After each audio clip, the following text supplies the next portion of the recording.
That movie night here with a review for the Imaginarium of Dr. Parnassus, starring Heath Ledger, Christopher Plummer, Johnny Depp, Colin Farrell, and Jude Law.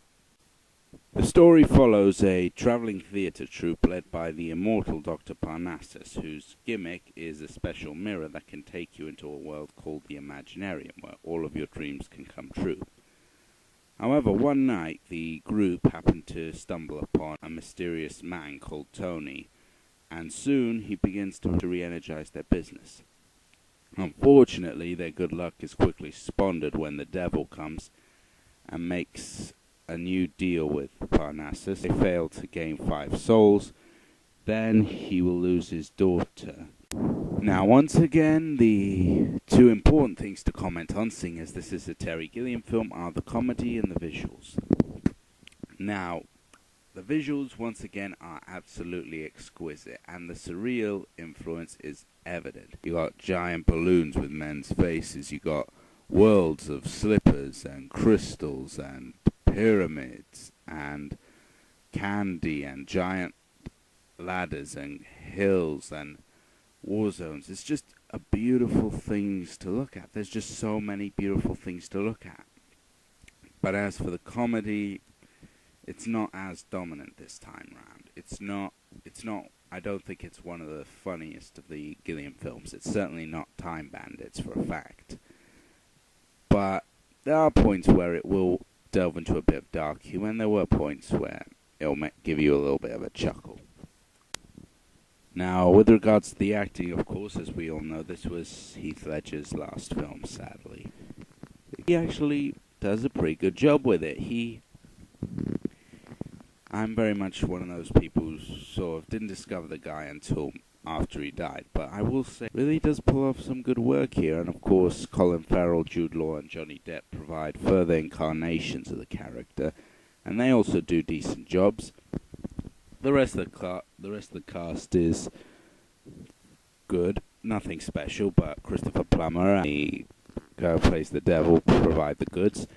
Lily Cole and Andrew Garfield are alright, but they're nothing special, and the midget actor is actually surprisingly interesting. Now, the final thing to discuss is the story. Now, I know that a lot of the good reviews are being honest, but you can't help but feel that maybe there's a slight bit of sort of sympathy to the fact that this is Heath's last film. The first 2/3 of the film are spectacular. They are really, really good, well structured, just beautiful. The third act, well, I won't spoil it. Please turn off your sound for the next minute or two because, spoiler.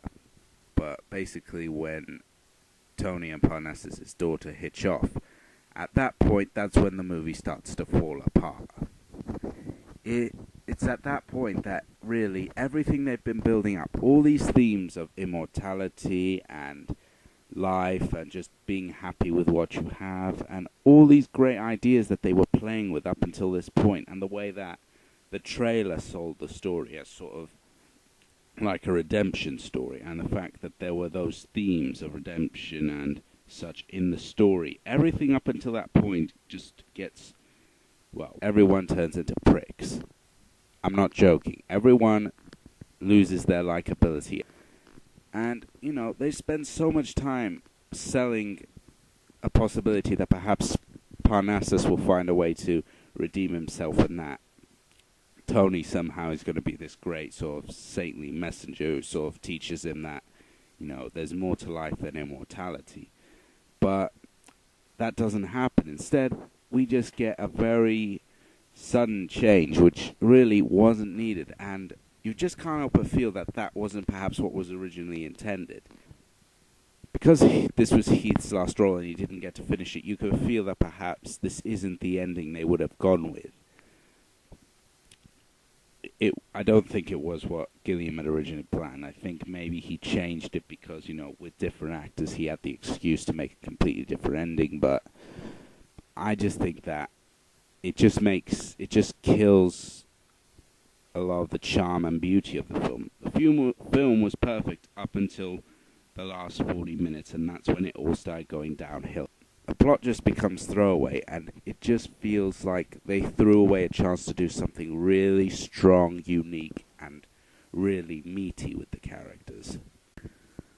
But still, the last half hour, 40 minutes when compared with the rest of the movie, I will bow and give it a sympathy vote, and I will give Imaginarium of Dr. Parnassus a silver star, albeit a low one, a low-grade silver star. The ending is what spoils it, but personally, the first two-thirds of the film are absolutely brilliant, and I think this is one of the better fantasy films we've had in a long while.